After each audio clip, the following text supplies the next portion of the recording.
Welcome to Weekly Assault. I'm your host, Thor Parker. This week we'll go over some big events for September and get an inside look at the stories behind war stories. So let's go to the news. September is going to be a great month for everybody out there that loves XP. From September 1st to September 14th, we're giving you free XP to Crew XP conversion. And this is something a lot of you have been asking for, so during this event, you'll be able to convert any of your free XP to Crew XP. And speaking of XP, we're celebrating Labor Day on September 4th with ×3 XP on your first win for all of your tanks. Great job, man! We have a special new tank available this month, Maria Oktoberskai's Fighting Girlfriend T-34. And this tank comes with the very first historical female crew we've ever had in the game.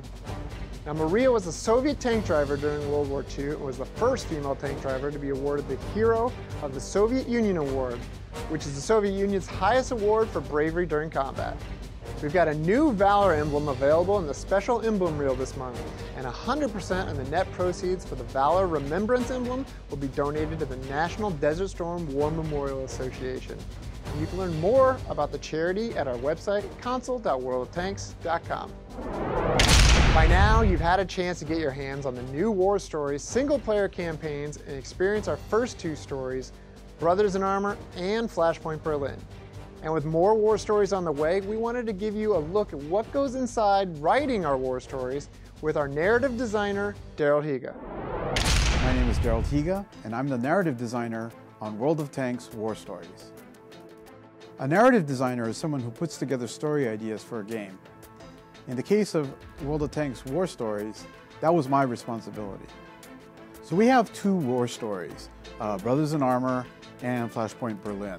Brothers in Armor was basically because I discovered this really cool story about the Soviets. When they received Lend-Lease Shermans, they decided instead of trying to spread them out amongst all their units, which would make logistics really complicated, they concentrated all their Shermans into specific units. And one of these units participated in the Battle of Romania. So we said, hey, that's an interesting place to tell a war story.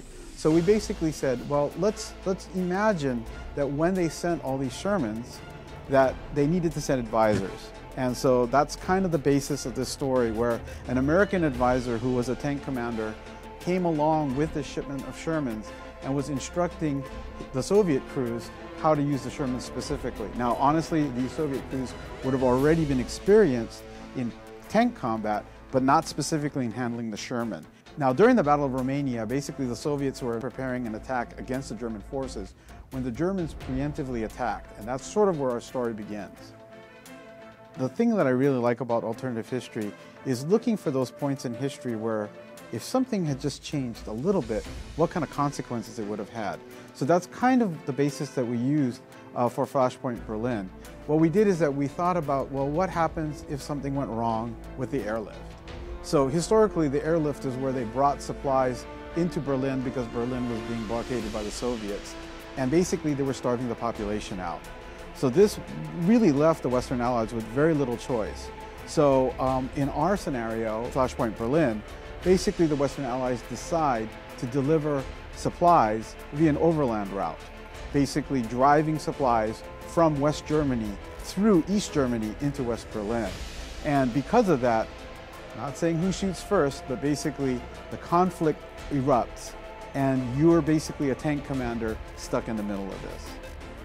The nice thing about the War Stories format is that we can explore lots of different places and lots of different times. So usually what we're looking for are these little interesting tidbits in history or key points where something could have happened differently. And if it did happen differently, what implications would it be? And what would it feel like to be in those soldiers' shoes? And that's kind of the whole motivation behind War Stories. And that's why, we don't necessarily have to do things specifically in World War II.